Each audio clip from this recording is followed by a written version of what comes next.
Here are 50 random facts in Genshin because I'm bored. This video was also made in the 4.x patches, so if you're watching this in the future, don't mind me. Also, feel free to comment how many of these you knew at the end of the video. Kokomi and Furina can die from fall damage when they have their respective water walking abilities up. With Kokomi, I wouldn't worry about it too much, but for Furina, just make sure you don't have her elemental skill up when you jump off a cliff, because you will introduce her to the meaning of pain, as if she wasn't going through enough already. When your character's elemental burst is up, their vision and element will resonate when you switch to them or collect enough particles. If your character doesn't have a vision, their element still resonates. It's a pretty cool detail that you probably won't notice when you're fighting, but if you're simply walking around, it's a lot easier to spot. Alhaitham is the only character whose constellations are all only one word. Similarly, Kaeya is the only character whose constellations are all only 2 words. Now, if only we could ever get the Primogems to actually experience these constellations. Wouldn't that be nice? Nahida has the longest idle animation out of every character. It looks like she sits on her ginger swing indefinitely to stalk the traveler, but she eventually stops. Investigation feature, also known as stealing, can only be performed up to 100 times per day. If you reach 100 investigations, the game won't show you any more spots when you approach them, but you could actually exceed this limit. For example, if you're at 99 and you're in a location with 5 investigation spots, you can go to 104, but the game will no longer show you new ones until the next day. There are 2 types of Genshin players, those who have their hunting traps, and those who don't. Which side are you on? Adeptus' Temptation is still the only 5-star cooking dish in the game, and it's been here since 1.0. Not sure if Hoyoverse will ever introduce another one, but it's interesting to see how it's still the only one. Loach Pearls and Verparias are collectible material with no recipes. These items probably have a use lore-wise, but gameplay-wise, they're completely useless. Like Shao. Tsurumi Island is the only place in Inazuma without Nobushi. If you're going through the excruciating process of gathering handguards, Tsurumi Island is where you want to avoid. As if people even remember this place exists in the first place. Stormterror's Lair and the starting part of Enkanamiya do not switch to combat music when you engage with enemies.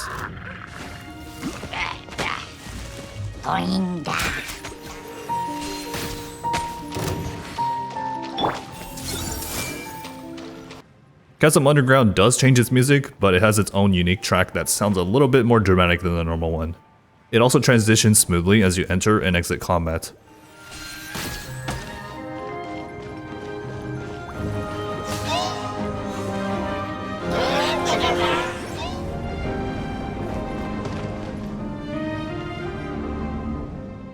Characters with infusion cannot harvest wood from trees.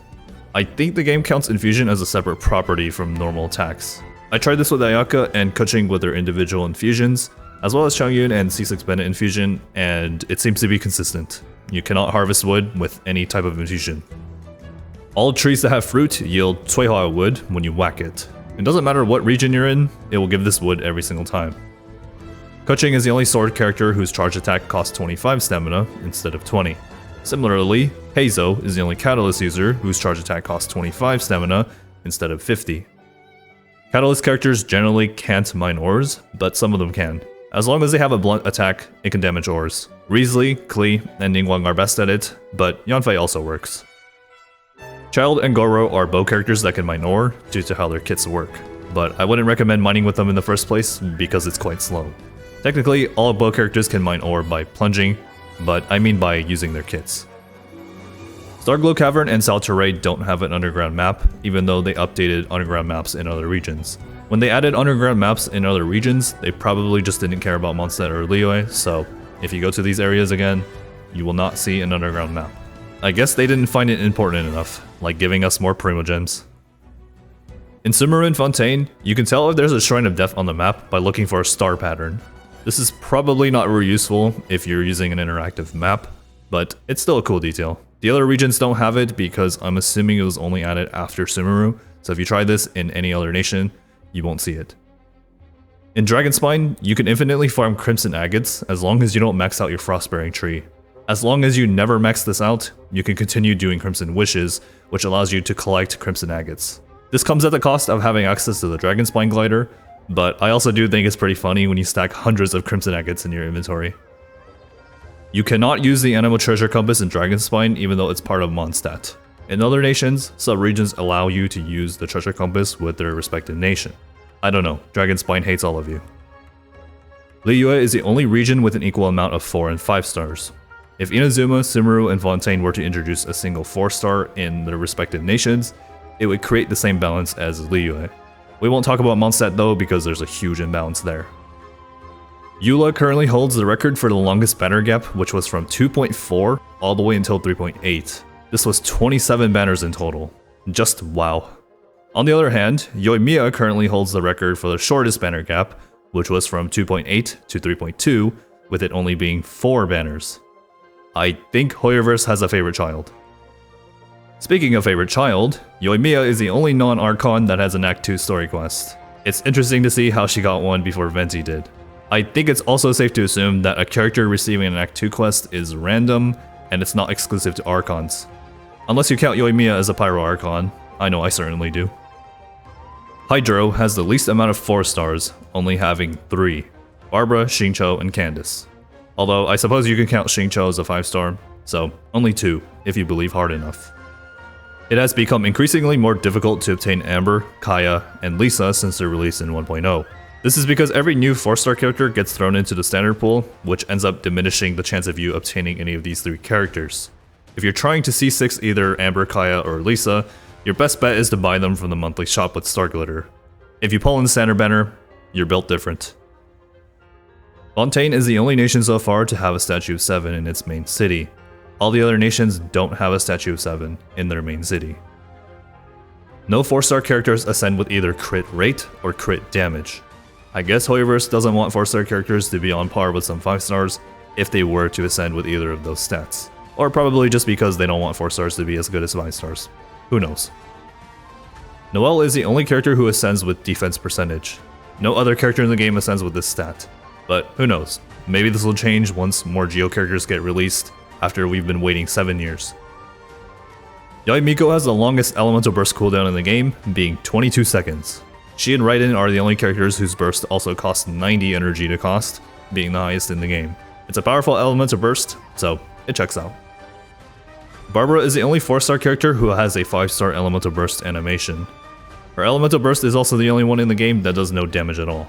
Well, I suppose that's not entirely true. Xiao's doesn't either.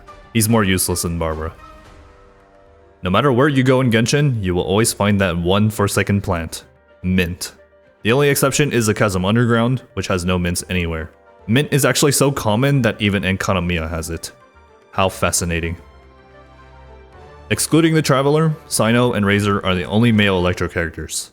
This makes Electro have the lowest male to female ratio out of all of the elements. There are 3 pairs of characters who share a birthday, Lynette and Linny being February 2nd, for obvious reasons, Ito and Paimon, June 1st, which is pretty funny since they share something else aside from their birthday, and Klee and Shinobu, July 27th. This one is probably just a coincidence. I can't really think of a reason why it would be the same. Probably just, they're just both July 27. Kaeya is a pretty unique character in the sense that he's the only one who's been in an Archon quest, has his own story quest, has his own hangout, and also has his own skin. No other character has met these conditions. 2 things about Kaeya. 1, she is wearing Amber's headband on her back, which is flips upside down, and 2, her vision also has Amber's headband on it. These are small details that show you that she really did respect Amber before she moved to Sumeru. Weapon size scales with specific characters. For example, Sayu wielding a claymore is smaller when compared to Diluc. Pretty small detail, but it'd be pretty funny if the weapon size remained consistent between characters. Imagine Sayu carrying a really big claymore. Risley is the only character with black hair. I'm not sure why, but we'll leave it at that. The 5-star Mondstadt weapon series is the only collection of weapons that has a weapon of each type. They are all also on the standard banner, although they do tend to cycle as featured weapons every now and then. When you defeat fungi monsters, the type of drop they yield depends on whether you hit them with Electro or Pyro. If you didn't hit them with either of those elements, they only drop spores. If you did hit them with either Electro or Pyro, they can also drop nuclei, and the rate of dropping spores decreases. When Sumeru was introduced, you can burn or activate star shrooms with Pyro or Electro, resulting in either an activated or burned star shroom, depending on which element you used. However, prior to Sumeru's release, the Chasm Underground had Starshroom. You cannot change the ones that are in the Chasm Underground since the mechanic wasn't implemented until later. There aren't that many skins in Genshin, but most of them have been free. Only the 4-star skins that belong to 4-star characters have been free in previous events. The other ones require you to spend money. I also think it's safe to assume that all 4-star skins that belong to 4-star characters will be free in the future, as long as you participate in the event associated with it.